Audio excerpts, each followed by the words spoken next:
Hello listeners, Yamina here. Welcome to the Dr. GPCR podcast. We are excited to share that the Dr. GPCR Ecosystem 2.0 platform opens to all beta testers starting June 15th, 2022. We plan on opening the ecosystem slowly to resolve any kind of kinks as soon as possible. You can visit us at ecosystem.drgpcr.com and explore the new site. Access is restricted to members of the GPCR field, and each sign-up will be approved based on one's involvement in the field.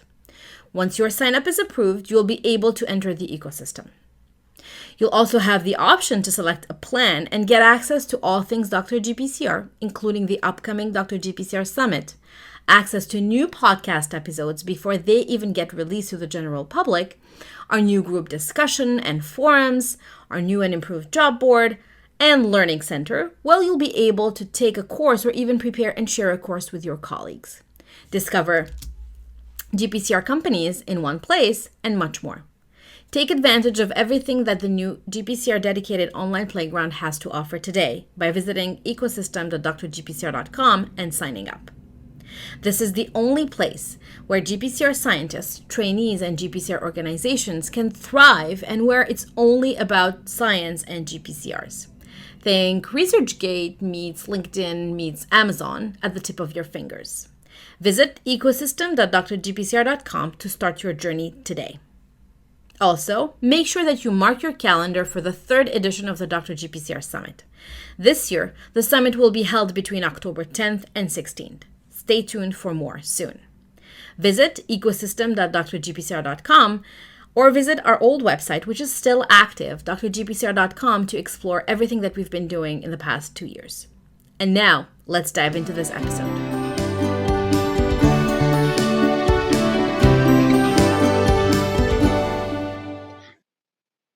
Hello, everyone. This is Yamina from Dr. GPCR, and today I have the pleasure of having with us Stuart Maudsley. And today we are talking about a difficult topic, which is measuring success in academia. Hi, Stuart. Hi, Yamina. Hi. Thank you so much for having me again. It's a real pleasure to be back on the podcast, and I really look forward to our chat today. I'm super excited to have you on. And before we hit record, we were talking about how many times we've spoken, and it's always a pleasure. So this is part 3 of our conversation, and it's a difficult topic that we picked today. Yeah, but I think it's, the 800-pound gorilla in the room. I think it's an issue that virtually every working scientist deals with at virtually every level, at a very junior level all the way up to a very senior level. Yeah. And that issue is sort of how do we choose who's successful or not? How do we chart progress? How do we engineer progress? And how do we reward progress? Many review boards of many grant founding councils, and sure, you have to read in depth, but a lot of the time also people look at metrics because it's much easier, and it's especially easier for metrics at universities where there could be large numbers of people or at organizations less so. So let's say pharma industry and stuff, they for a long time they've not really had a publication interest. They're starting to now because it's an issue and it's a way of getting publicity and stuff. But definitely in academia, it's still, and I clearly remember the dawn of the H-index, which I feel partly responsible to bringing in because I did this way back in 2008, 2009 at NIH for my green card, and I started looking up for biometrics, and I found the Hirsch paper. He's a physicist, and it was about gaining tenure in physics and stuff. And back then, he said, actually, if I quote the paper correctly, an H-index of 18 for physicists was considered that for tenured professors and stuff, which seems pretty easy in biomedical science because we publish a lot more. I mean, if you're a physicist, you don't publish that much. I mean, I have tremendously intelligent physicist friends, and they don't publish a tenth of what I do. Biomed sci tends to be very heavy on publication and a recognition of that. And I think as far as like a metricization and a sort of publication output, biomedical scientists are under the most amount of pressure, I would say, just for volume. If I understand where you're coming from, is the fact that we need a way to measure success, and measuring success has been historically done through publications. Yeah.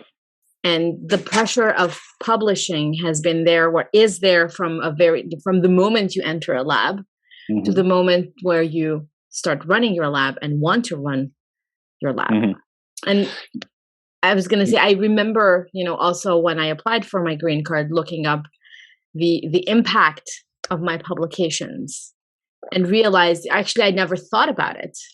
To me, it stopped about experiment, publication quality results, paper, going through the whole review process, champagne, when it got accepted. Sometimes it was more easier than others, and that's it. But there is a whole world back there that quantifies your data, your success, of how many times people read it, what's the reach, and things like that.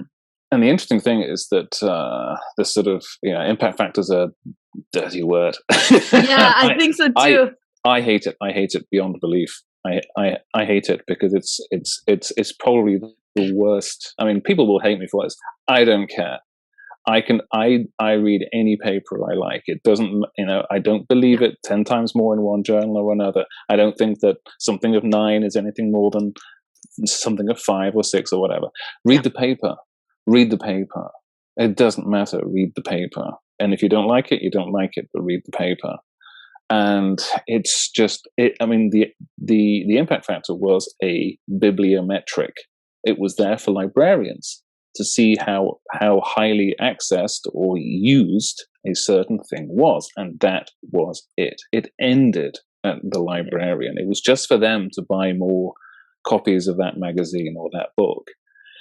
And this is the thing, is that, and also sort of, we live in an age of electronic data, and yet impact factor and citations and H indices are all based on reported citations. They're not based on views or looks or reads or interactions. Exactly. And they really should be, because a lot of people could read your work but not cite it. And you can't prove it. Exactly. You can't prove that they didn't get it from your work. So then it's like a dead interaction. Yep. But saying that, the converse is the clickbait world. And the clickbait world definitely does impact on science. Unfortunately, there's a lot of scientific articles are written on hot topics. And you can just see in the last 3 or 4 years, if you look at scientists that have jumped on the COVID bandwagon, all of a sudden they have tremendous sort of impact increase. And this is just because this is a topical story. Yes. And that's it. And people have clearly pursued that to get more citations and more indices. And sure, they can say it's important, blah, blah, blah, blah, blah. But you can see a lot of people have jumped ship quite consciously to jump on that bandwagon. Yeah. And the question there is that anything other than just hopping on a trend? And there's many, many, many trends in science. And the problem there is it directing science in the right way? Or are you just hunting recognition? Because recognition is turning into what? And so universities have realized this, and they push more and more social interaction, which is good. But unfortunately, so much of that social interaction is publicity. Yes. Is publicity as opposed to outreach and impact. It's good to engage, and it's good to discuss, and it's good to disseminate information, but if it's done with the purpose of just getting headlines, and you can see this reading newspapers, there's a very clear impact and bias and push from certain institutions and certain organizations to flood the market with their output. And yet there are many more outputs, and you often see this also with pundits as well. So scientific pundits, there'll be people that are the go-to person for that thing, and the paper goes to those people. So this is part of the issue of metricizing, and part of the issue of publicizing science as well, is that there becomes this sort of, and it is an elitism system. And elitism, obviously, we think of as being good from a point of view of being it's very good, but then it's a problem because it's a small system. There are lots of scientists, but there's only one science and one nature, and that's it. And obviously there are all the little breakdown versions of stuff. But so much of the culture of science and recognition of output and promotion and the generation of our academic system is based on these things. The science or nature paper, and that's it. And it's just not good enough. It's not very inclusive. And some people might not actually want to play that game. And there's no True. consideration of this. There's no consideration of a person that thinks that actually the content is important. Agreed. As opposed to the output journal. And Agreed. personal experience, I've seen people. So the big issue with these things is the importance that's imbued in these publications causes immense amounts of horrendous behavior and activity often in scientists, and also people just hold back work in this desperate hope to get this thing. They keep submitting again and again and again and doing these things. So actually it curtails slightly the speed and dissemination of information, and people then consider that, oh, if they put it out in a lesser journal, that it's not as important. And I hate that phrase, lesser journal. Yes. Well, you made a ton of great points. So I'm going to take us back to the beginning. And I love the fact that you said, the impact factor with the journal the science is published in does not matter to you. And I completely agree with you on that. And we've tried with Dr. GPCR to, break down these barriers. And you're right. Data is the data. You may not like the person, you may not like the top, whatever. The data never lies. You can read the interpretation. You may not agree with the interpretation, but the data is the data. And that's one of the reasons why we've always strived to offer the opportunity to everyone in the field at any level to come and present their work. At the summit, all our programs have been put together organically. The virtual cafes have been organic. I sent out hundreds of emails and I said, this is the number of slots we have. This is the link, first come, first served. And if you really want to present, just email me in case there was no more availability. Because just because we say we're going to do the virtual cafe once a month, and you email me and you tell me, Yamina, I really have this really cool story and I want to tell it to the world, I would never say no. Mm-hmm. And it's similar with the papers and also with conferences.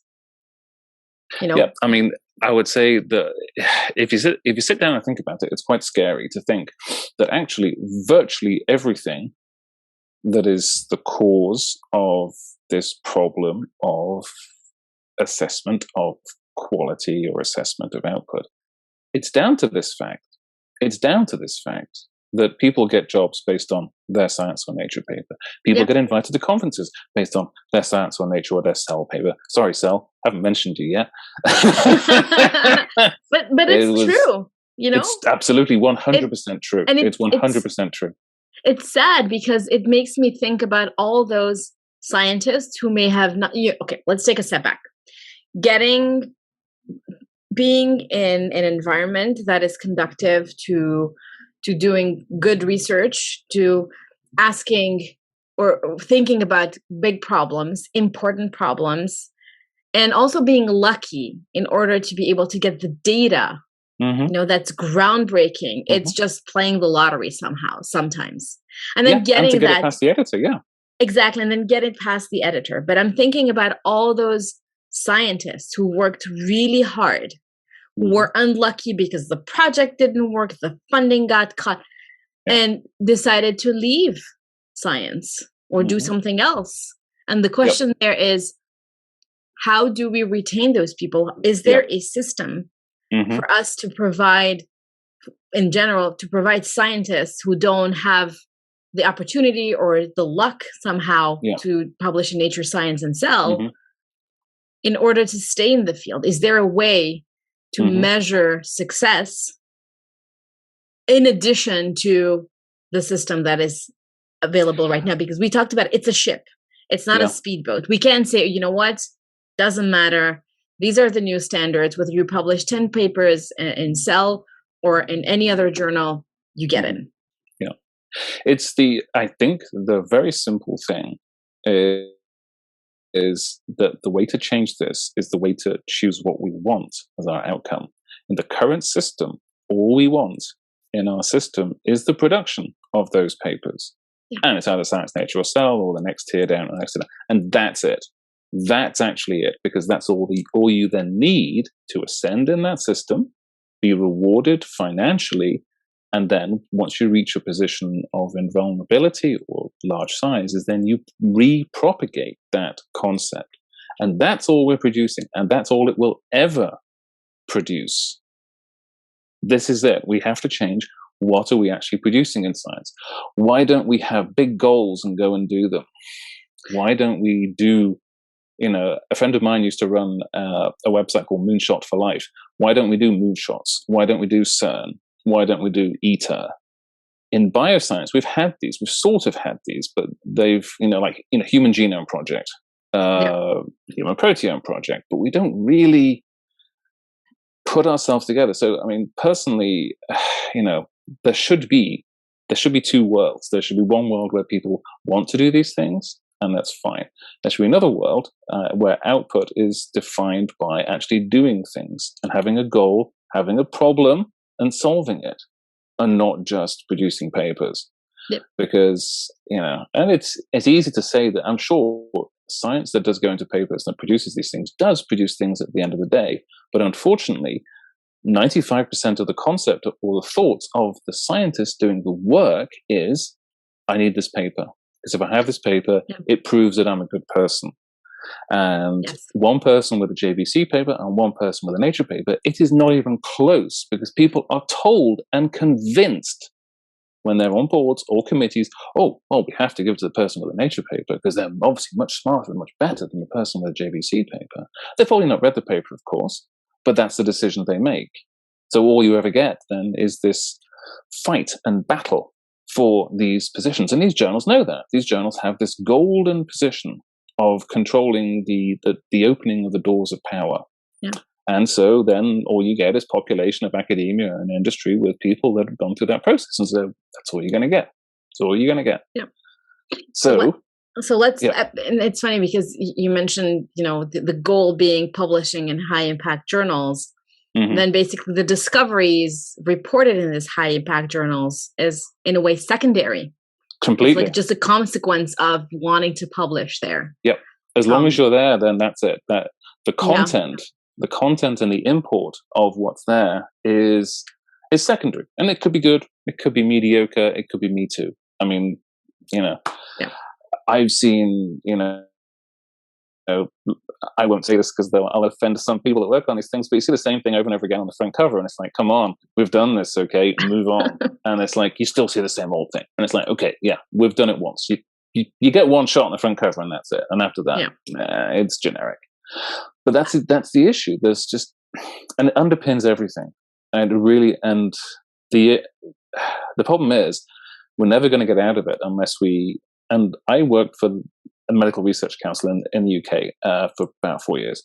And I actually quite liked the concept there. We had a total change of policy with respect to the type of research we were doing. All of a sudden, there was a focus away from, say, hypothalamic pituitary work to work on uterine fibroids and, say, prostate cancer. So it was going from the head to below the waist. Mm-hmm. And that was a government edict saying, these are pressing healthcare issues in our country. Can you start working on these guys and do some research on this? And a lot of scientists were quite resistant to it because they had been stuck in their field and they've been working on hypothalamic pituitary axis for so long, blah, blah, blah, blah, blah. And this told me that, are you scientists or are you just engineers with a certain type of problem? A scientist would go, okay, that's a good challenge. Let's get it done. And this is what sort of used to happen. I mean, you could see this in the Second World War. There was a drive in many countries and just to get progress and change. Or like with the moonshot, there was a drive and there was a pressure. And those were all political. The same with COVID and SARS before it. There were big drives and pushes to learn more about these problems. But there are, you can choose many issues. You could choose heart disease. You could choose, COPD. We all know about cancer. All of these things. I mean, there's a push now in the States with Biden for, a great cancer push. But unfortunately, so many of those things then fall back into this process of it has to be in this journal. And if it's not in this journal, it's not going to get funded again. And it's just not true that those people are any better than other people that don't publish in that journal. It's just not true. I can tell you, I'm sure you've seen this and I've seen it as well. the fate and the attrition rate of young PIs who had their Science and Nature paper and get a PI job, it's like 90%. Yeah. Because a lot of that paper actually, there's a very high profile scientist on that paper who's probably last. And it's like, exactly. And when that scientist then goes out on their own and gets cut off from that very high, powerful profile scientist, then they don't survive. Because that other scientist is still in that field, and they get the access because they know the people in the journal and blah, blah, blah. Yeah, yeah. And just from a numbers point of view, there's a limited number of articles that can be published by these people, and therefore there's a limited number of successful people. And that's just not effective. That's just not effective. I mean, a great example of somebody that, slipped through the system but has changed our world. And sadly, unfortunately, it's sort of dying a death. But there was a guy called Jonathan Ive, who was he didn't go to Oxford or Cambridge, but he ended up changing the world through Apple Macintosh and being one of the chief designers of the reinvention of Apple Mac. He came up with the iPod and the iMac. And, he wasn't a typical standard scientist and person. And greatness comes everywhere. It's not the sole premise of certain academic institutions. It's not the sole premise. And it's just, this is, the sad truth is this is our society and has been our society for a very, very, very long time. Yeah. And so the question is, are we going to be part of the solution, or are we going to be part of the precipitate? Which is an old joke of a friend of mine. But we've got to be smarter. There are so many things in science. There are so many things in science which exist only because people are resistant to changing them. Not because they can't be changed. Everything can be changed. Everything can be improved. I think in some ways, there are parts of society which are effecting massive changes, and it's just based on will. It's just based on will. Are there enough people? And it's a problem because this is one of the great issues of, digital media and digital communication now. It gets around the standard channels of information and dissemination, and it gives power to people like you who want to change the system. There are people like us. There are people that are interested in change. There are people. And we can find other voices, and we can make a realization that there's a plan, and people do actually have a desire. And I know people in very big positions of power that are really interested in this. And they do have allies out there, and having digital global access to people and to have ideas out there on the internet, to hear people talk about them, and you realize, oh yes, there is a movement. There is interest in people to change this, because I don't want to change things just to change them, but this is to change things to make things better, because the attrition rate, are we just selecting for a group of people that are feeling ruthless enough to be part of this system? Yep. People will not believe this. I intentionally don't play part of this system because I don't want to be part of the system, because I don't think it's rational. It makes life 10 times harder than it should be. But I don't want to, so if we have cool, interesting data, I'm not going to keep pushing and pushing and pushing and waiting and sending and resending information. I want it out there. I want people to see it. So things like bioRxiv and medRxiv are helping this tremendously. But unfortunately, the vast majority of these papers are just basically preprints before being accepted in the journal. It's very ironic. A lot of people use the archive system once they already have pretty much known that it's going to be accepted in these big journals already. So they're not doing, I would take this as a step forward if people didn't then submit to a firewall journal. And this is an interesting thing as we talk about impact and talk about how important these big papers are. They're all behind paywalls. Well, that's the other thing. So that's the other thing. So again, a lot of great points, but I think one, in order to change, we need to admit that there is something wrong.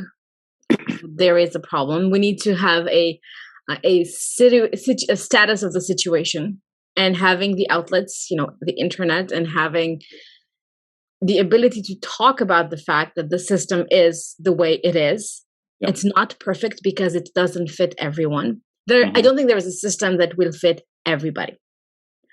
That being said, you mentioned, picking between somebody who has a Nature paper versus somebody who has a JBC paper. That's how it is, because they're going to pick the Nature. So that being said, I'm trying to put myself in the shoes of someone. Actually, I'm the JBC person. Yeah. And when you've been raised as a scientist in this idea that if it's only a JBC paper, only a molecular pharmacology paper, then it's great, good for you, but you're never gonna get to that point. It's just, I think it makes you feel inferior somehow as a scientist and as a human at the end of the day, because a lot of times, again, maybe I may be speaking for myself, but a lot of people I talk to, including myself, before I switched out from academia, I tended to associate my value as a scientist based on the publications that I had. So having a work very hard, long hours to get that publication. It's a JBC, you're proud of it, but then you're like, it's just a JBC.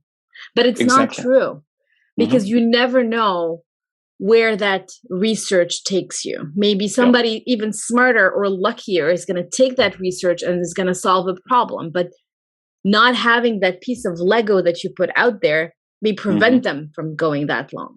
Yeah, it's here's a perfect analogy for you. I just thought of it quickly. Often I get periods of intelligence every now and again. So I just thought of it as you were just mentioning like that, is that, so let's analogize this. There was a great paper in 2004 now, I think, Vamsi Mutha. It was the start of bioinformatics. It was the demonstration, and this was from Broad Institute, and it was the demonstration that they were looking at features that could be identified as typifying factors for type 2 diabetes, looking at muscle from 35,000 patients. Now, standard genetics does the Manhattan plot and looks for the one factor, the one thing that stands up, that controls everything, and that's it. And we've seen this fail gloriously with amyloid precursor protein, unfortunately. So the one single factor which we think is important actually tends not to be important. So that one single factor, that's our Nature paper, okay? Our JVC papers are all those other little factors. And so when the Mutha group did the bioinformatics and clustering using GSEA, they realized that actually when they didn't see individual significant difference from one factor in 35,000 patients, when they clustered lots of smaller, seemingly insignificant bits of data together, they got the answer. So let's think about all those researchers who do publish in JVC as opposed to Science and Nature. And just because of numbers, not smarts, just numbers. There's a very small number of Nature papers a year in biomedical science, but there's lots of other journals. So basically you're saying discount all the information from all those other people, only look at one or two. Are you going to get the right answer? Are you going to get, science from that? No. It's gone. It's gone. The concept, the majority of people don't even read papers anymore. 30% of the things reading papers are machines. It's not people anymore, it's machines. So the nature of impact on what it is gone. People mine information from many sources. So a lot of the work we're doing now are on orphan GPCRs. There's no information on them. Doesn't matter. There's actually data out there. You can harvest and you can find things that are cryptic. So I'm not using anyone's fancy schmancy Nature paper. I'm using data, good old-fashioned data. And it's the same, when I do, combinatorial text analysis, I don't say, no. I tell my algorithms, only look in Science and Nature, please, because that's right. Everything else, junk it. And it's like, no, I use everything. I don't have this is like going back to saying only white people can vote and stuff. It's that bad. I'm sorry, people, it's that bad. This is like it's a scientific apartheid almost. It really is. But no one ever says that, because the people who profited and control the system and have the voice that people hear are part and parcel of that system. And I'm part of that system as well, but I don't buy it. But too many people just haven't got the guts or the cojones to say it, that it is bad and it is wrong, because we do lose scientists. and we do lose hope, and we do lose interest. And people that actually have a drive and a force and a sort of like an impetus to really make a change and do it. And this is a big difference, in a good way. Because the problem with papers, there's two names that mean anything. Yep. Team players don't get in there. You have a postdoc who may be one of many on a team fighting with each other. And this is how it happens. I know it, you know it, everyone knows it. Fighting for that first place. And then their boss will be, control of the last place, and everything else in between. And you can see that they, universities, organizations have algorithms to see how far down the list you are. And I've known people fight over being positions where they can be first on the second line. Yep. Oh, yeah. And that's not important. What's more important to me, and there are some places, there are people that are looking into teamwork and things like that, but it's just not enough. It is not enough. And all this metricization actually is now being used by people to do a bad version of their job. So let's say you're a dean or a provost or a rector or something. And rather than familiarize yourself with the work of one of your employees who has worked to death, and, science is horribly, horribly poorly paid. I mean, it's just shocking, absolutely shocking. It's like teachers. You think, you poor people. And I've spent actually all day with teachers. I've been at the International Day of my kids' school all day. And, somehow there are professions where it's accepted that you get paid way less than other professions. And you think, why do we keep doing this? It's got to stop. And science is unfortunately one of those. Sorry, grad students out there, it's a badly paid profession on average. There's one or two rich people, but all of your years of school and all of your years of grad school and all the years of postdocing, you don't get much. Sorry. But this should change. Because the problem is you don't get much because some people get a hell of a lot. And they keep on getting a hell of a lot forever and ever and ever and ever because of the system, because they hold positions in which the ease of their access to these anointed journals is everything. And this is the thing, I really have to criticize this aspect because I think it is the linchpin. And it doesn't make any sense anymore. It made sense back in the day where these were the only journals that existed. I mean, these are old, venerated journals, and I used to see them in newsagents back in the days when people used to go out shopping and buy things and read them with their hands. Remember that, kids? You probably don't. Yes, that used to be the way it was. Yeah, I don't. Actually, I do. Actually, there were editions of these journals at the library, and I'm showing my age now. But in the UK where I grew up, there would be a newsagent called W.H. Smith's, and we'd buy books and newspapers and stuff, and they would have only that they wouldn't have science because I was American, so they just have nature, and that was it. And it'd be next to New Scientist and other, So I used to read Scientific American when I was a kiddie as well, when I was about 10. So I think I was an odd child, but I just found it fascinating, and I didn't mind half the articles being over my head, and that was fine because it was good to just experience things. But now in this world, access is not an issue. Sole publication in these things doesn't mean a great deal. And actually what you really can see, because you can analyze things very quickly that you couldn't do when I was a student, you can see that some papers in these journals are not very good. And you see that other papers in other journals are really good. Yep. And the only separation is just that they were lucky enough or not to get in there. And as you mentioned, there are so many reasons, not many of them scientific, that actually dictate that.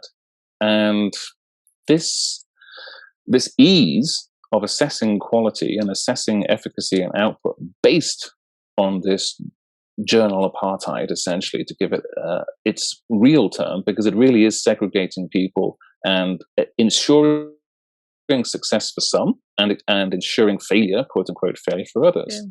Because it does do that, because a grant funding body will say, well, this person's had a cell paper and this person hasn't had a cell paper, based on received knowledge that this one is good and that one is bad, because I haven't read it and I don't understand it, but here's the number and therefore it means quality. We're getting into the world of assessing. So I was a big fan of Stephen Jay Gould when I was a kid, and I used to read all his books and stuff about the mismeasure of man, IQ tests that were handed to people. Yes. It's as bad as that. I'm sorry, it's as bad as that. And it's just, we've got rid of these myths of attributing intelligence to a certain group of people, to men, to white men, to white men in a certain place. It's like, is that really true? No, I don't think so. So let's get over it in science. And it really, and the reason to get over it is what we're doing is actually really important. And this is one of the big issues. I always joke in the lab, and sorry to people that work in biscuit factories. I always say, we're not making biscuits here. You know, lots of people can make biscuits, and the world isn't going to have a problem if we stop making a certain type of biscuit. It's a very important job working in a biscuit factory, but it's just an analogy. Biomedical science and what we do with GPCRs is really important. And GPCRs are above everything. I mean, you know, we know the trope of 30 to 40% of pharmacotherapeutics, blah, blah, blah, blah, blah. This is the best, most practical biomedical science. Ion channels, sure, I love you guys, whatever. G proteins and everything. It is true. It really is. We are at the cusp. If you have a good research, good target, you're close to a therapy that can help someone. So it's really important. And should we then choose winners and losers in this important game based on an artificial metric? Because the question is, even if somebody thinks it's good, it's still a beauty contest. It's still, oh, I think it's good. Somebody else says, I don't think it's good. And that's it. And this comes to peer review. I mean, we all know what peer review looks like and smells like. Is that it's an approval, you know, that your great piece of research could have been looked at by two people, and they could have looked at it in a very sort of poor way and gone, oh yeah, that's fine, that's it, and that's fine. It's like, dude, is that all you need? That's the other thing, is that when you aside from the journals and the disparities and the difficulty to access and everything, the other thing is the peer review process should be revisited. Because yes, your paper goes to two people. When you submit your paper, you want to exclude XYZ because you never know, or they're working on the same topic and you want to make sure.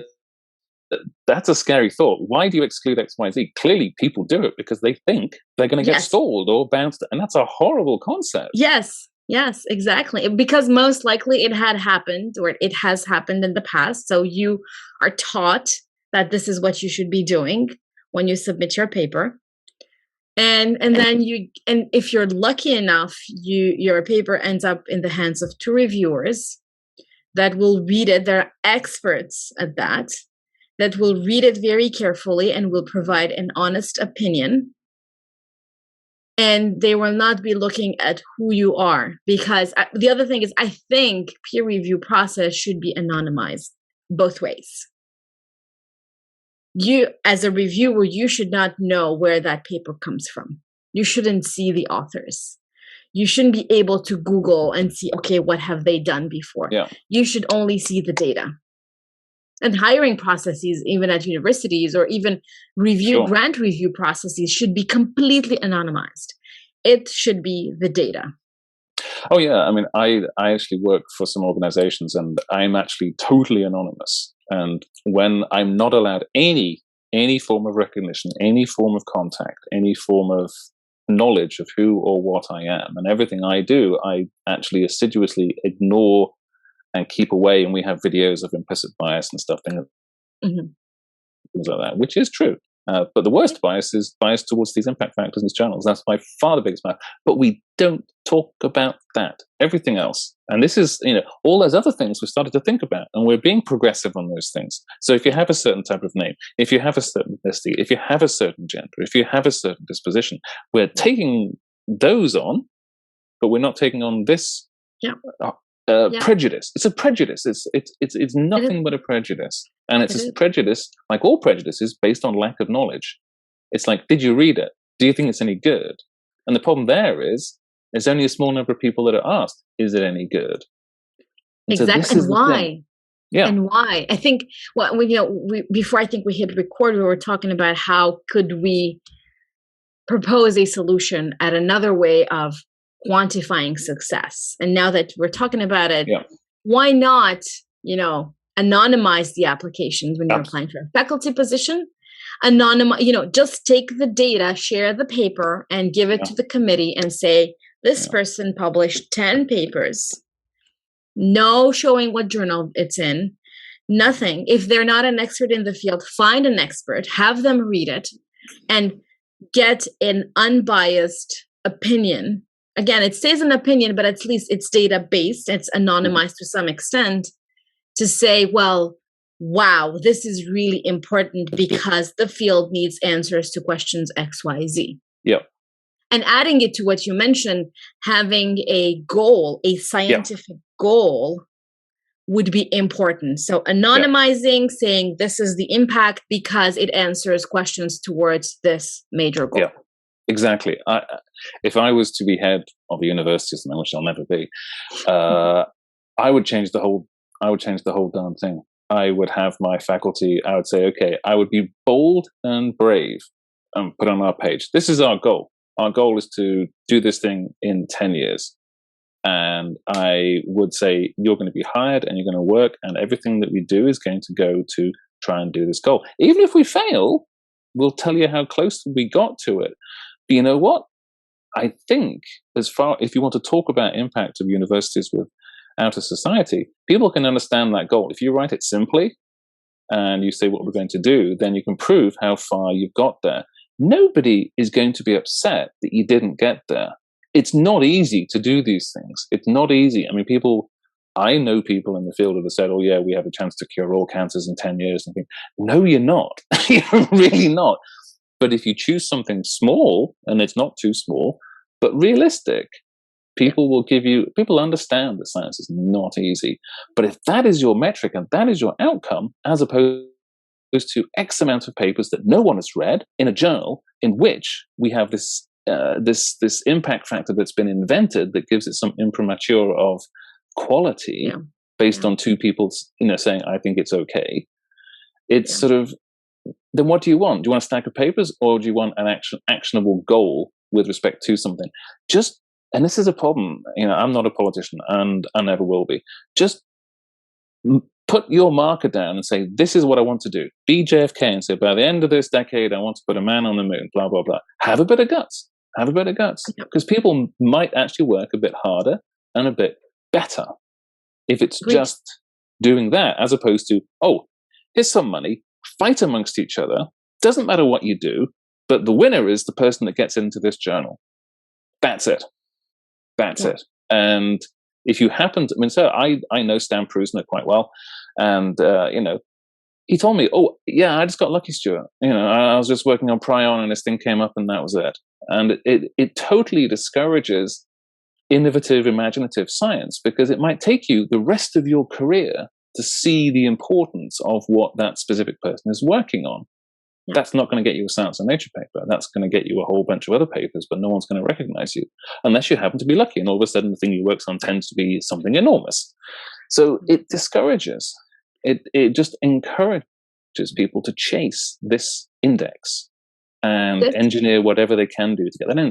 And to people out there, not many people read Science and Nature. As scientists, we think it's everything. Everyone else, they don't read it. Exactly. And you made another interesting point about, I love the idea of having a goal as an organization, as a lab, and full disclosure. In my experience, whenever I wrote, an application to get some funding, there was always this lofty thing at the end, because you can, with this research, we're going to cure something, or we're going to do something. Mm-hmm. But the problem in my mind was, it was very difficult to write these things because I couldn't see the connection between solving some little thing and how does it get us there? And to be honest, full disclosure, it sounded like BS to me. I was like, okay, so what? Sure. But then I never went, or as scientists, we never go, or not enough times go through the exercise of saying, well, this is this big lofty goal. We know that we may not be able to get there in the next decade, but here are the stops that we'd like to make. And all of us have this goal. And a lot of people will tell you, well, in academia, the beauty is that you can basically research anything and everything, and it's up to you, as long as you have the money, which is great, because people tend to compare academia to the private sector. And the private sector has its advantages. It is driven. It is goal-oriented, goal-driven. What determines that goal? Let's not get into that. I think most of the time it's an MBA person somewhere who says, well, this is what we need to do, and these are the numbers we need to make. But we have the luxury in academia to have these lofty goals, yet we still don't make them. Yep. We don't make those goals. Yeah, because it's not our business. Our business is just to do the small. And so there's a phrase here where people, it's often hilarious. So I work in a place where English is a foreign language, and it's always funny when I describe to people the descriptive essence of what the word academic actually means when you're in Britain. Academic actually is a byword for useless, unfortunately, or not of importance. And so let's say it's the end of a season in soccer, and two teams are playing and they're both in the middle of the table. They're not going to win anything. They're not going to get demoted to the league below. It's called an academic game. It's academic. It's only of like technical interest. It's of no import. And this is a problem, is that unfortunately, there's a lot of people in science that, like I mentioned before about, the work we had in the MRC, they are more than happy to keep on doing their little niche, because it's their little niche, it's their series of experiments, and all of their friends know their work, and they publish in their thing, and their friends read their grant reviews, and their friends give them money because they're doing their research that they've always done, and that's it. And all they're doing is they're furnishing themselves. And they can, at the end, they can say, well, we're doing this because of disease, and it's like right at the bottom. No, this has got to go the other way around and say, exactly. It doesn't matter who or what you are doing. This is our issue. You jump on board, talented people, and you fix it. So I just saw, a tweet from Musk and stuff. It's like, I'm sure everyone sees tweets from Musk, because it's like, who else doesn't? And he said that he's, yeah, exactly. So love him. He's one of the, he gets everything, because love him or hate him, people watch him. So, and he's going to set up some sort of like legal department or whatever because of his problems.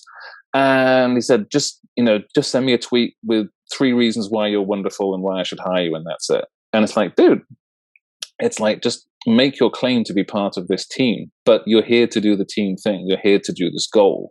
So if you want to work on this, let's say your department or university, and say, okay, we're putting our thing down. We're going to do this thing. You want to do this thing with us? You come and join, and we do this thing. And the way to break out of these things is to stop, like we touched on before, but we didn't sort of elaborate, is this name recognition thing. Anonymizing is good, but stop. Just have a group. Just have University X pancreatic cancer research team. That's it. Stop it. And the money goes to that team. Yes. And if you did that, you'd find you'd actually hire team players. Oddly enough, if you stick with the lead and final, all you get is final megalomaniacs and bloodthirsty lead authors, which is what you get, which is what science is, and which is what academia is. And I'm sorry to say that, everyone, but that's the way it is. And it's, the people that exist in that system profited from that system. They don't want to change that system because they control everything. Exactly. And the sad thing is, I'll talk to everyone in the world, because hopefully thousands of people will see us. The truth is, a lot of that comes from your money. The vast majority of research in the world is public money. Public money. NIH, public money, dudes. It's your taxpayers' money. Exactly. So, they're controlling that. And they control the ebb and flow of that. And you see it go to X number. I used to work at one of the most profitable institutions in there. It's in Baltimore somewhere, and I'm sure you know what it is. But my word, they do very well on their grant funding. Lots of other very good colleges in the United States, but blimey, some disproportionately get it. And I'm sure they have smart people there, but there are also smart people elsewhere. And this is where you end up with this apartheid system. And there are people that are more equal than others. And it's just not true. And in so many other parts of culture and society where we're making developments, we're changing that. We're looking for equality and egalitarianism. We're not in science. Virtually not. We're still having this horrible system in which there is an elite and that is perpetually maintained by this system. And the system is run by private journals who hide behind things and use opinions based on their so-called knowledge experts. And it's sort of, if you ran that in any other circumstance, people would say, wow, this isn't right. and it isn't. And it's interesting, especially here in the US. So I didn't go to school here in the US. So I'm still, every time I see publicity, like ads on TV about this university and that university, it's just an incredible number of universities. And then you have the Ivy League schools and the rest. Mm-hmm. And so if you publish, if you're in a good lab or high impact lab, you publish in high impact journals, you end up most likely at an Ivy League school, which means that you will most likely attract more funding to, again, feed that vicious circle, which Mm-hmm. to me, it's just, wow. I went to school in Canada, I went to school in Montreal, and, there is University of Montreal, McGill, University of Quebec in Montreal, and Concordia. Yeah. And that's about it. There is no other, there's colleges, but these are the main universities. Yeah. And that's that. You get there, you do what you have to do. It's difficult for everybody, but there aren't 10 million other universities within the province. Exactly.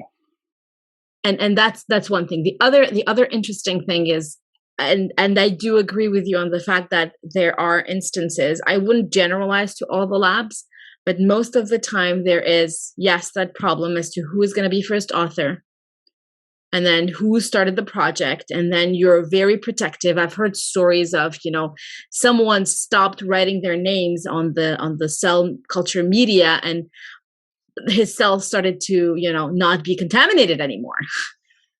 And it's just ridiculous. Yeah. But then again, it's a reality, and we don't talk about it. We don't Yep. talk about these problems because, Mm-hmm. I don't know, it's taboo somehow, because we don't want to talk about them, because we want to focus on the science. But please, just hold on one second. Hold your thought. Then again, the other part of the, Science Cell Nature journals is, yes, they're high impact factor, and you assume culturally that if you publish in that, you're going to be successful and the work has, high impact. But you have to pay a lot of money to be able to even submit in that Mm-hmm. journal. And then Mm-hmm. let's say you do have the funds to submit in that journal. You've done excellent work. You finally go through that 1 year plus of review, because they come back to you with an arm-long set of experiments that you need to do. Mm-hmm. Especially if it's not even the scope of the paper and they tell you have to do, mouse experiments. You finally get that. And then when you want to read your own paper and you lose your university access, you don't even get access to your own paper. Mm-hmm. And it's just mind-boggling. Because this is the issue, is that people, because it's dangerous to speak out, so, the simple fact is me, and I'll say this, and okay, and it's like, I don't criticize anyone that works at these journals, but I criticize in which the way people assume and assess the quality of these journals. It's just not true. There is quality everywhere, and it just depends on what you want to do. If you're one of these big, super trophic people that control lots of money or lots of influence, what do you want to do? Perpetuate the system or get things done? And you can say, they will all say, well, these people are the greatest because they publish in this, and so therefore these are the people that need to get this job done. But it comes back to this Manhattan plot concept of, like, it's the one genius that does everything. Yeah. And you know what? It's never like that. My kids are at school, and we always talk about famous inventions and stuff, or famous people that come through with things. Sure, there was Newton, there was Einstein, there was Pythagoras. But you know what? I think there's lots of other people as well. I don't think for a millisecond it was just that one person. It's this cult of individualism. And we both know many, when you get that big golden medal in Stockholm and stuff, it's like, dude, there's a lot of people that did a lot of work for that. Yes, exactly. And this is the pinnacle of science, the pinnacle of what we do. And we know people in that game, and we know they're good scientists, but you know what? It's more than one person, way more than one person. And so to create a system that proposes that this concept of these one or two geniuses that control everything, it makes that system go, but is it making science go? Is it making health discovery things go? Is it making an equal system go? Is it improving people's well-being? It might be, but it might be faster if we try something better and think that there are untapped geniuses out there. It's like my kids, they will say, is Usain Bolt really the fastest guy on earth? It's like, I don't know, because there could be somebody out there who's really fast that we haven't seen yet. Yeah. And it's like, what do you want to do? Do you want to perpetuate the system or get the best answer? And the best answer is ask as many questions as possible. And that means asking as many people as possible. Not just going to the knee-jerk, okay, we'll call up MIT and we'll talk to that guy. And he's genius, he knows everything, and that's it. Yeah.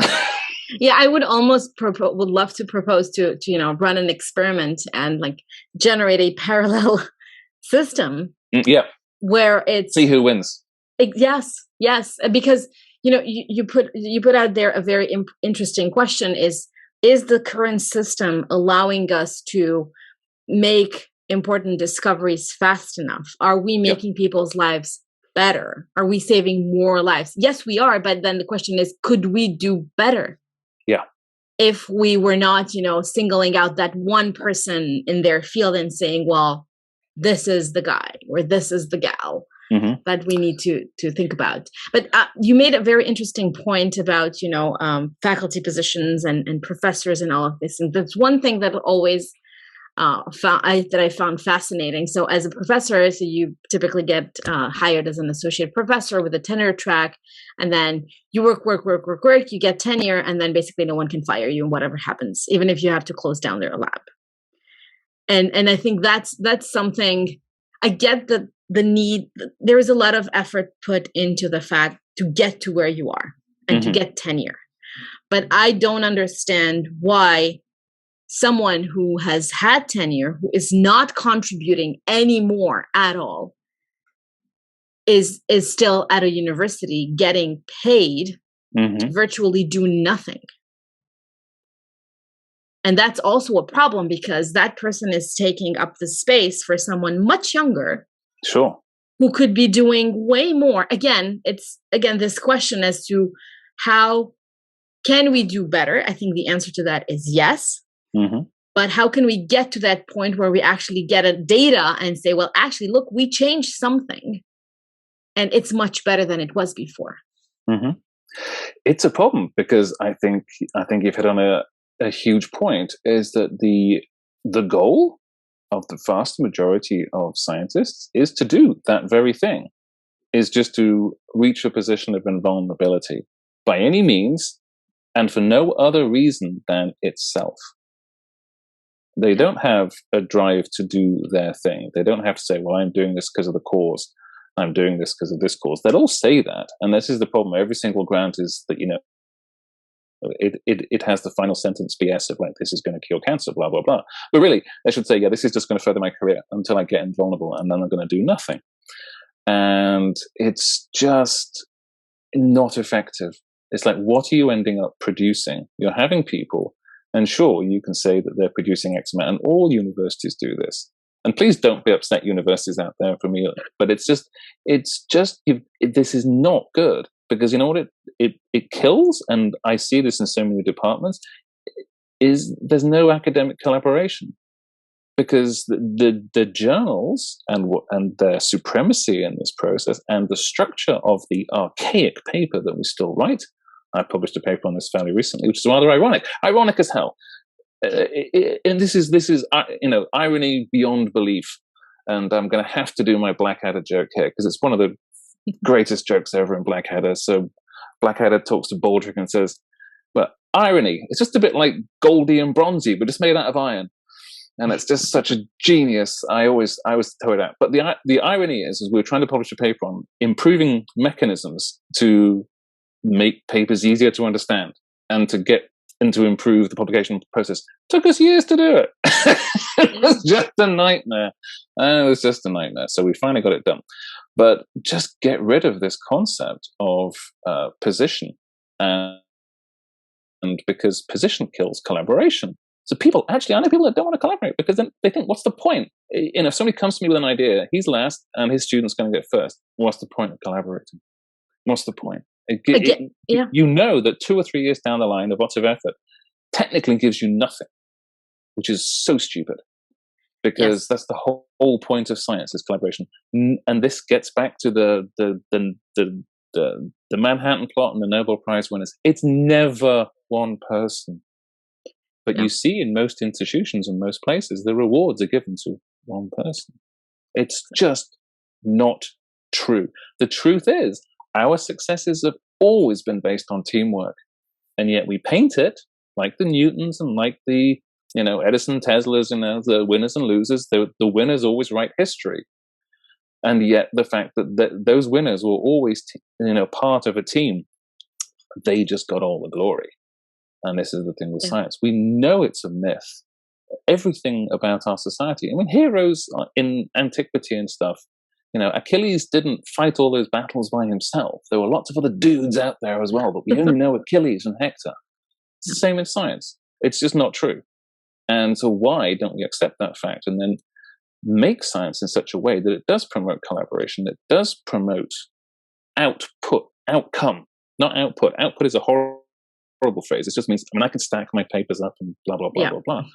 But to John Q. Citizen out there, what impact has it made? And I know many scientists whose entire body of research might be seen as being academically wonderful. It's virtually unknown and has no effect on society. Is that what supposedly smart people should be doing all their life? I don't think so. That's a waste of time. Because as I said, it's public money. And esoteric science, there's a certain, I think, so one of my old standards is, sure, I'm all for esoteric blue sky science, but you know what? It can go somewhere or it can not go somewhere. Choose the one that's going somewhere. And you're going somewhere when you state, oh, this is where we're going. Yes. 99% of science, it's that one little sentence at the end, oh yeah, we're doing this for this.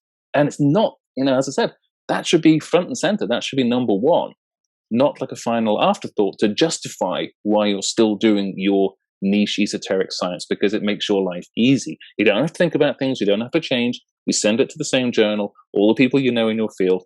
It makes life easy. And they all pat each other on the back and they give each other grants, and that's it. It's not innovative, doesn't make people grow, and also it doesn't pave the way for new thoughts or new people, because those people stay in those positions forever, become, and I'm part of this problem, making people live longer and stuff, especially in the States. In countries like Europe, we still have retirement ages, but they sort of don't really work anymore because people hang on forever as Emirati and stuff, and it doesn't really work because essentially they anoint their next level and they keep them around. And so I think universities or organizations have to have bold concepts and put the thing, and this is the problem, is that the people in those positions of power are the opposite of what we should have. They are, as you mentioned, they are risk averse and they're counting the money. And it's like, it doesn't work like that. Big successes are never made on counting bucks. And it's made on saying, a bold decision, a bold decision. And asking the hard questions as well, as to, if I were the dean of University X and I would go around and talk to everyone and ask them, why are you doing this? Yeah. I need to know, what's your goal with this? And you made a great point by saying that, the money comes from taxpayers. So you owe taxpayers an explanation as to what you did with their money. Because absolutely. If you've stuck your claim on the wall and said, this is what we're going to do, and you have smart people working hard all together, and as I said before, even if you don't get there after 10 years, I guarantee you've got somewhere. And you've got somewhere on that journey. Yes. Otherwise, if you don't have an overarching goal, you're just producing some stuff after 10 years, which every individual who's profited in that system has personally profited. Has anyone else profited? No. And it's just, it is, I think, and I know this for a fact, academia survives by being isolated and esoteric. If it was part of the normal knowledge base of the outside world, people would go, oh my goodness, what sort of culture is this? What Yep. sort of culture do you have here that is engineered and run in such, I mean, this is such an old-fashioned, bigoted system in every way. Every way. I mean, it's sort of, I work in a faculty which is, if you look at the students, 80% female. Look at the faculty, 5% female if you're lucky. And it's like, dude, what's going on? And this is like, I'm sorry, but this is 50% of the population, okay? And there's such huge disparities. And it's not even close to being bridged or changed or altered in any way, shape, or form. And you can run this with every other marginal type of group or personality. And the biggest, as I said, this is sort of an apartheid. The biggest thing here is based on these criteria which are invented and which are held by people who weren't elected and who were in public organizations or in their private organizations that profit gargantuanly from this process. And if it's the best work, then it should be free. As you mentioned, shouldn't be locked away. I was trying to find a paper the other day, and I managed to get there because I'm pretty good with these things. But it's sort of, if it's that important, then you shouldn't be holding it back.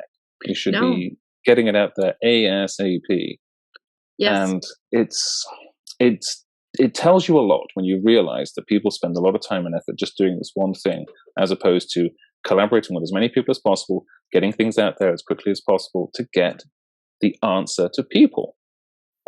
Because patients are waiting, as Paul Janssens used to say. Patients are waiting. People are waiting for breakthroughs and discoveries. And in the field I used to be in quite a lot, Alzheimer's and dementia, it was owned, and is still owned, by thought leaders that are obsessed with a certain type of theory. And the drug companies bought this hook, line, and sinker 30 years ago, did everything they did properly, and it still doesn't work. That's only because those people ran the field, because they owned the choice rights to those high impact publications. And so that was the only thing that was believed. And therefore, industry goes, okay, we have these thought and knowledge leaders, they say this, and so this must be right. It wasn't right. Those people were not good scientists because they weren't doing science. They were just riding their hobby horse. And this is the problem, is that if you're a good scientist, you just fix problems. You don't just, a lot of what scientists do is they say, I've got a hammer. Is there anything that I can find that looks like the perfect nail for this hammer? Rather than saying, hey, let's find a problem and fix it. They just want to apply their thing to it, and that's it. And it's personally, if I was a student, and if I could transport myself back 20 years and sort of make myself understand what science was going to be like, I would think, wow, that's not exciting. If that's the process of not being an intellectual, I had these dreams of like people thinking and coming up with things, and people from different disciplines working together and just intellectually discussing things and then doing the problems. But no, it's just people that have been locked in one little phase of their life, perpetually hanging on for persistence by repeating the same thing over and over again. It's not audacious. It's not exciting. It's not groundbreaking a lot of the time. That's the truth, because of the reality of having to fit into this system. And the system is just based on papers. It's just based on papers in certain journals, and that's it. And it's unfortunate, definitely unfortunate. But I was just trying to think about the past hour that we've been talking, and we kind of painted and put out there the bleak side of science, and we kind of shined a light on the problems. And I'd like to think that there is more. There are good things, and collaborations do happen. Yeah. There are labs that work well together where there isn't, this fight of who ends up first or last, or, you get your little star and you're very protective of that star, saying contributed equally. But I think it was a big deal. I was once second on a paper because the person left the lab, and I finished and, got the paper through, but I still ended up second. Sure. And naively, as a graduate student, I was very happy. So every time I used to show data from that paper, it had the first author's name and mine with the little star saying contributed equally, because you feel the need to show that you contributed equally.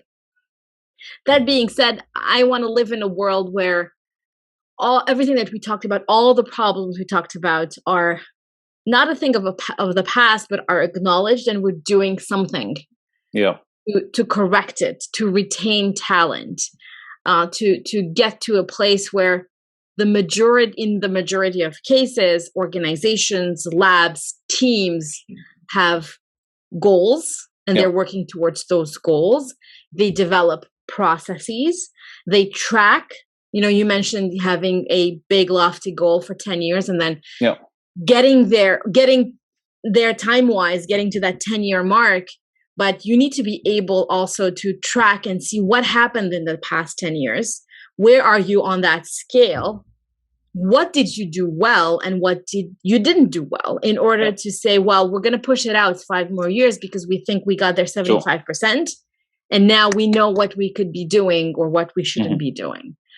So I'm just trying to, wrap up the episode by taking it into a positive end. That being said, everything we talked about, I think it is a problem, and it needs to be put out there, and people have to hear about it. Especially, I'm thinking about myself when I was 20 and I started working in the lab, and my full disclosure, my advisor had told me, you absolutely want to do a master's and a PhD, because look, you're going to end up having a great life as a professor like I am. And I wasn't sure what I wanted to do. And naively, I thought, oh, okay, actually, this is really fun. You get to do fun science. You get to present at conferences, and then you work really, really hard. And then if you work very, very hard, you end up in a faculty position, and you get to do research fun in your, more fun, and work with more people. And that's about it. But there is a hidden side of all of this. There is a lot of ifs there. And there's a lot of things that will not happen because the system isn't designed that way. Exactly. It's sort of, it gives this concept of hard work gets equally rewarded. And it doesn't. It's so much politics. But I think I'm glad that I always try not to paint a black picture for people, because I think that is bad, because I think we should be encouraging. But I think, and I've said this before, I'll say it again, the beauty of this type of format and the beauty of this capacity to produce interesting and intelligent content, hopefully on my side, always on your side. I dream of intelligence every now and again. I don't guarantee it, but this is it. This is the way to do it, is to connect with people and to say, this is my opinion. This is your opinion. We want to make things better. Sure, we might not be in positions to effect that directly as a hand of God sort of thing, which some people do have the power. And my God, all you need to do is get those people on board, and then you'll see change. Yeah, just do it. It's just choice. It's just choice. We have just said science and nature is everything. That's it. We could equally say, no, it's not everything. Okay, and that's it. Yeah. And the important thing is outcome, is to have pin your research to a goal and tangible. And the beautiful thing about research is, you can either find things along the way to somewhere where you don't know you're going, or find things along the way so you know where you're going. And you know what? Those things are actually practical that you can use for things. Otherwise, you're just hoping that random experiments, we just have 10,000 chimpanzees hitting on keyboards and we'll get Shakespeare all of a sudden. You will do. But why not plan it? Why not engineer your whole system to engineer that success, that even if you don't reach your goals, the things that you've done along the way and the innovations and the practical new science that you've done have a practical application. Yes. And get out from this academic sort of concept of, as long as what you're doing is academic, then it's good and it's okay. That only survives in this economy of these journals and this position and this imprimatur, because it's not a justification. It's just it's not an achievement. It's a justification for people to say, why was this person in this position? Oh, because they had this and this and this paper. No one has said, are they any good? Did they do anything? Or whatever. Yeah. No. They filled these artificial criteria that we've created. They're not real world criteria that are actually effective. Because as I said before, I know countless numbers of high flyers that have had their, high impact science and nature paper, and then they've crashed and burned because they weren't behind that. They were propelled into those positions of power, and some survive and some don't. Yeah. But it's the concept of, I mean, I think it's behind everything, is have a tractable goal and have that as what drives you, not the personal reward. And as I said, we should have competing systems. And it's so either we live in a world where we can create this artificial system where we have billionaires that give us a whole bunch of money and they say, hey, I'm not interested in papers. Let's just get something done. Let's just have a goal and we do it. So that's one alternative. And I used to have that at NIH all the time. Just find yourself a billionaire and you'll be fine. And it's like, sure, that's great. And there are ones out there. But the way we find them is communicating like this and putting our thing down and saying, this is what we need and this is what we want. The other alternative is directly. We might not need billionaires. There are enough of us out there as a movement to say and discuss and put these concepts out there. And I know a lot of scientists that have these concepts as well, but they're not as audacious or as provocative as I am, and they don't want to say these things because they don't want to rock the boat, because they don't. But we have to rock the boat because it's exactly the only people that defend it are the profiteers of it. And it's sort of like talking to slave owners and say, "You think slavery's good? Yeah, I think it's good, don't you?" It's like, no, it was really bad. Exactly. And thankfully, there were people that started to say as a movement, "Oh, this is wrong. This is wrong. This is wrong," and it reaches a critical mass, and we change it. And we change society. And back then it was hard because you would have to have people going and talking to a crowd of people and saying, no, we've got to stop slavery. This is bad. This is bad. This is bad. We have a digital marketplace for this now. We do. We need voices, and it can resonate tremendously. So ideally hope that there are students and junior faculty watching this that think, oh, I can agree with what they're saying. I can agree that this is a better way forward. And I can start talking to people, and I can start trying to impress upon people and say that this is not right. Yeah. I mean, I've alluded to these things all the way through. It's sort of like this. This is like a social history case. It's really important. Whenever we talk about these things, we always end up discussing the really important thing about GPCR biology, because it is really important. It is. And no matter what disease you can think of, there is a GPCR involved. It's difficult sometimes to speak up, especially if you're, junior faculty or you're a postdoc, and you cannot fight the system from the outside. You need to shape the system from the inside. So if our conversation for the past hour or so has inspired junior faculty to at least think about a 10-year plan, to create your research with purpose in order to change something for humanity, to discover something that will impact human health, then I think our mission, we achieved our goal with our conversation today. Because hopefully some of those people will become senior. Yes. And I'm also hoping that the senior people I know, a good friend of mine, Mark Schultz, he's head of Science Europe and stuff. He's super progressive on these things. And actually, I know personally he's more progressive than he can say in public and stuff. But that's because he has to deal with people on a daily basis, like journals and stuff. But we should be, because, it's really important what we're doing. And I can't stress that it will help people more if we can challenge and break through these doctrines. But it's just the academic institutions have to change, and they have to realize that they should be about solving things rather than just being academic career engines. I think for so many years they're just academic career engines, because academics, the high flyers get very rich, lots of publicity, lots of glitz, and it's like that's just a glittering prize for people, and it shouldn't be. They should be the unknowns who have worked and toiled to help people in society. There should be the unknown scientist. And I think I used this phrase once, told to somebody else, is like, the person I respect most is the person that's done all the work that doesn't get any recognition. Yeah. It's the unknown soldier that laid down their life for a cause that was true and right. Exactly. And that's who we should champion, not the person that climbs to the top of the greasy pole. And, agreed. And I think, we've talked a lot about, trainees, and you mentioned at some point that trainees don't get paid for their value. Absolutely.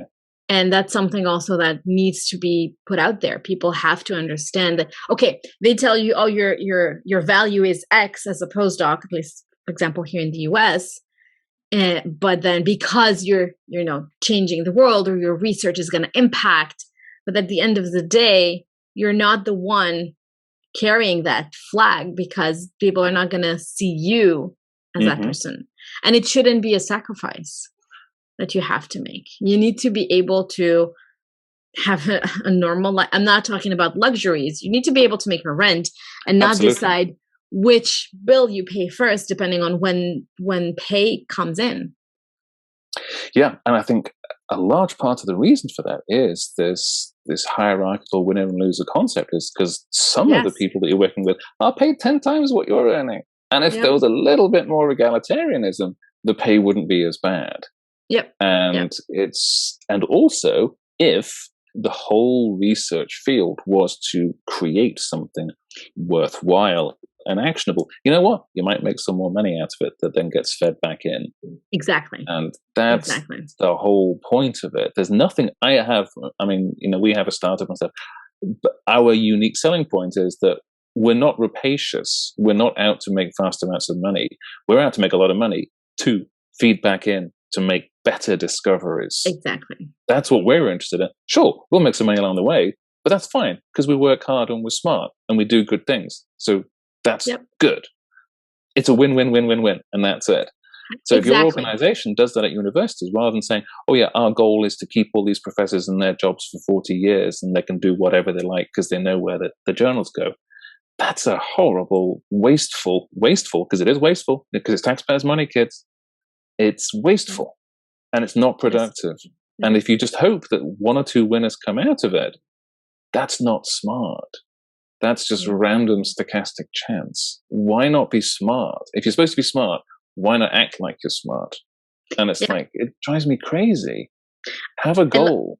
I love the idea of, thinking in the perspective of win-win-win, because it's better for everybody. Yeah.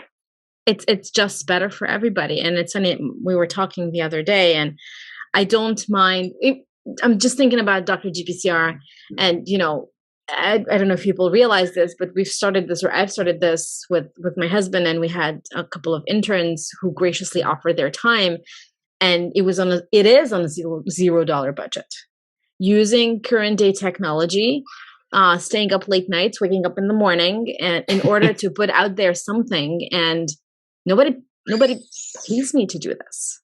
And I do it because I like what I do. And I'm hoping that our interns, past and present, do it because they enjoy my company. They enjoy, giving back to the field, doing something meaningful. And I hope that whoever's listening and whoever follows Dr. GPCR listens in because they enjoy consuming what's out there. And in my mind, it's a win-win-win situation. Because I actually see consumers as also contributors as well.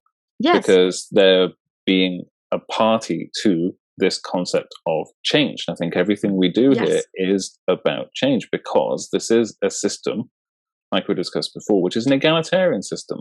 It's a system of saying, hey, there's lots of people out there. Listen to as many people's information and advice as you can. There is genius in, it's like the concept that you could meet God and sort of an old bag man on the street. Just treat everyone as though there could be something important. That's not a bad thing. Treat everyone with respect. Don't say, well, I want to talk to this person because they don't have a Nobel Prize. Who are they? It's like, no. That could be really important. Yeah. Kindness, generosity, and interest and respect are just general issues. And I think I love these communities, and I love this concept of the power of being able to discuss and lay these things down for, hopefully 10, 20, 30 years. People can keep listening and just being heard. If we change, many moons ago, it's like, you have difficult times, and you just think, if you just change somebody's life for better, you think, wow, that's as profound as it's going to get. Having kids is wonderful, but changing somebody else's life who might have a problem, or might benefit from the words that you say in just a discussion on a Saturday night and stuff. It's like one person is good, and that's made it all worthwhile. Exactly. But we can catch hundreds of thousands of people, and people can keep hearing it, and people can say, "Oh, did you hear that? Did you see that?" Just be the change for good. It's a cliche, but dude, it's really, really works. And if we keep doing this and keep saying the good things, sure, we're not, sort of Harvard Business Review or something like that. I mean, they get lots of publicity and stuff, but we can still do it. It might take a little bit longer, but it can be done. So that the little people, the small people, and if you're a scientist out there and you're not a science or nature people, you can be heard because there is an audience out there for you, and there's a platform for you. So Dr. GPCR is really doing that in a field that does contain huge people, but also contains small people. Yeah, and there's no difference. It's sort of, we really have to inculcate that in society. Yeah. Is that, sort of in a weird analogy, it's like but my favorite quote about Abe Lincoln is, sort of, man is never so tall as when he bends over to help a child. So Abe Lincoln's like the Nobel laureates, and we're like little children and stuff. But be like that. Be like that. If the big people at the top get to hear that a lot of people want change, then they should feel responsible to say, okay, well, perhaps we should change. And we can change it on the way up, but it'll be longer. If the big people at the top admit that there's a change, it'll go real quick. Exactly. And it'll go real quick. Thinking back to our field, I feel like we're in a pretty good position because, typically people in the GPCR field are kind. You can reach out to anyone. Sometimes you get you get one person who's too busy, won't answer, or something happens. But if I have something to put out there for the junior people listening, yes, you should talk to everyone. You should talk to the second year PhD student or master student, and you should talk to the Nobel laureate, or at least you should try to, because at the end of the day, we're all part of the same community. Mm-hmm. And at the end of the day, we all bring different experiences, and it's the sum of those experiences that make the field the way it is. And one thing I like to tell myself, we're all human. We all need to sleep, and we all need to eat, whether we have a Nobel Prize or not. Absolutely. And really breaking down those barriers in our heads is very important in order to allow these conversations like the one we just had to happen. Yeah.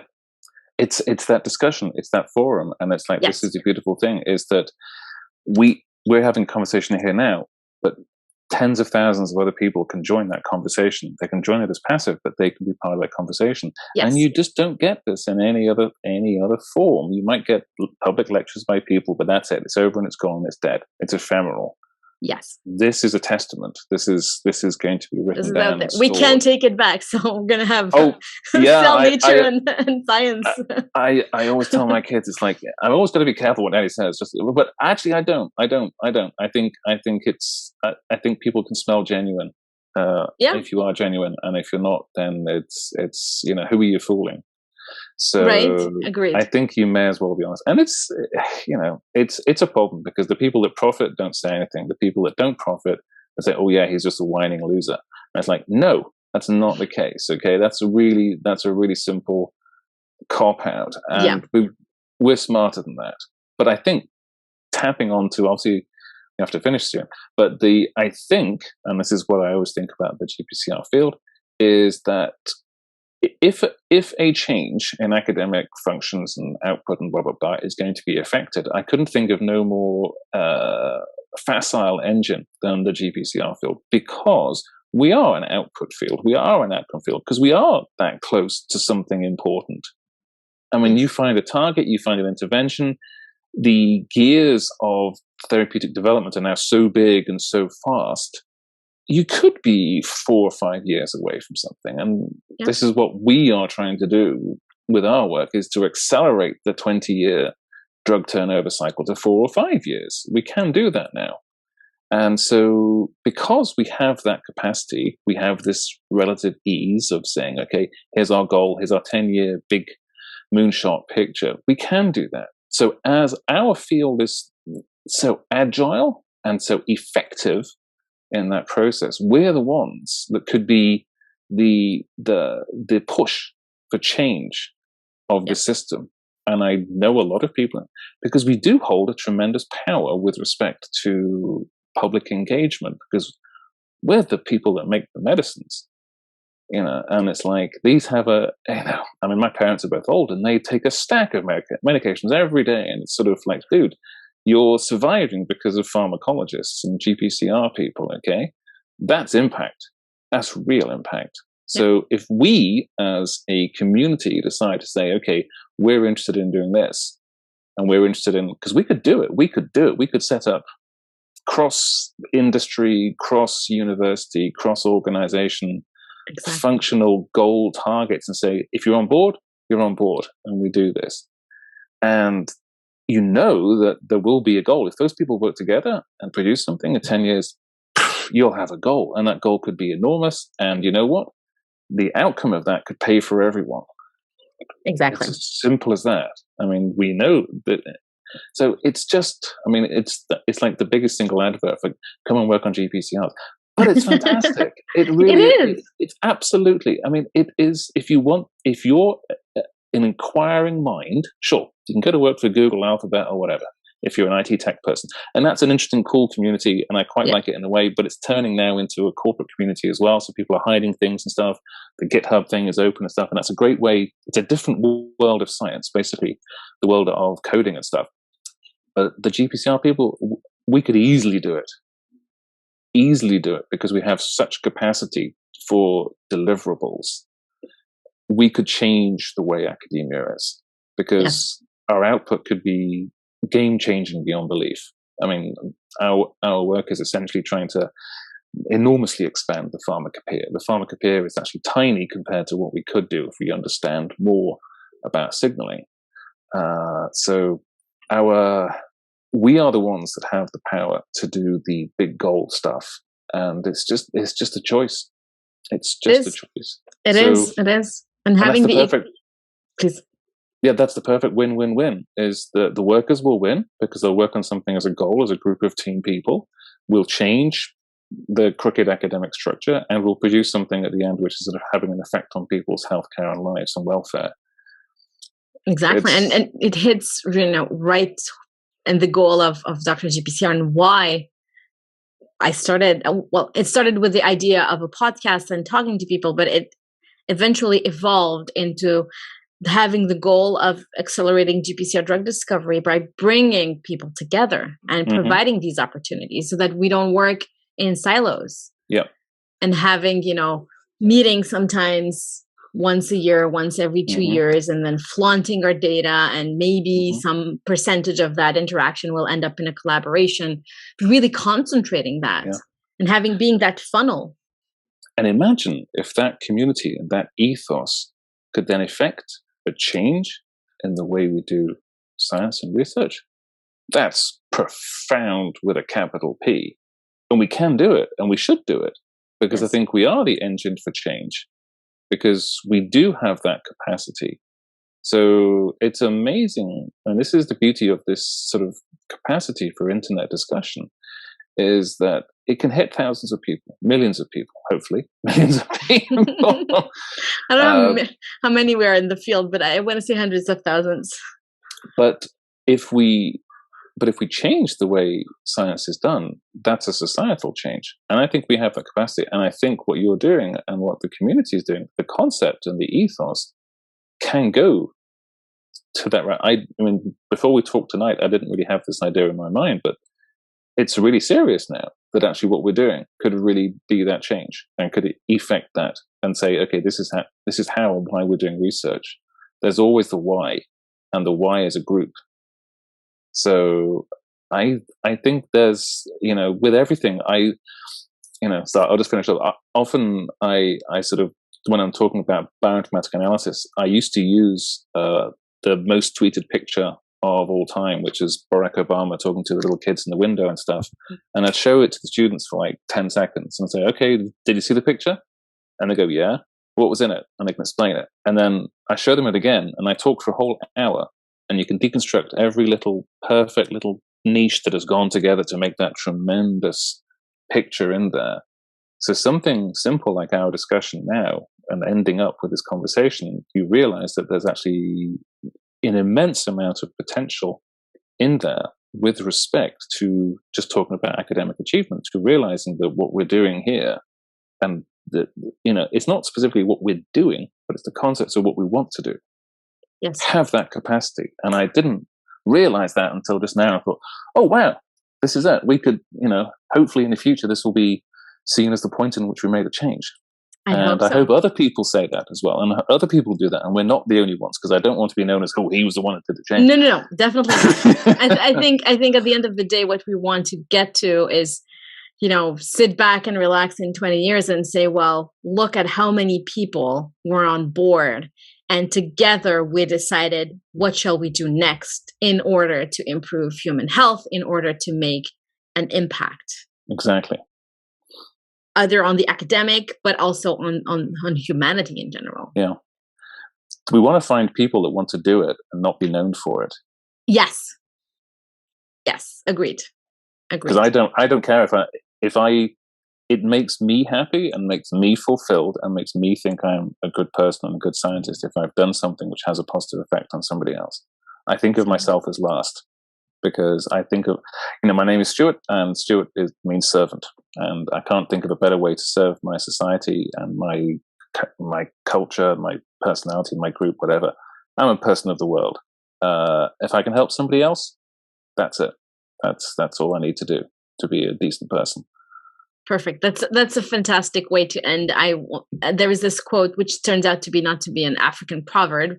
The quote that I always use is that it says, "If you want to go fast, go alone. If you want to go together, go." I'll get it. So if you want to go fast, go alone. If you want to go far, go together. And I think it's a really nice quote. No, I think that's perfect. I think that's absolutely fantastic. So we'll end on that. Thank you so much, Stuart, for your time today. A pleasure. Thank you for listening to this Dr. GPCR podcast episode. I'd like to thank our guest, as well as our team members, Attila Forrest and Ines Pinero. Become a beta tester today and sign up for the new and improved Dr. GPCR Ecosystem 2.0 at ecosystem.drgpcr.com. Please subscribe to the Dr. GPCR newsletter, find us on YouTube, and if you're like our podcast, leave us a 5-star review on Apple Podcast. You can also leave us a testimonial at drgpcr.com/testimonials.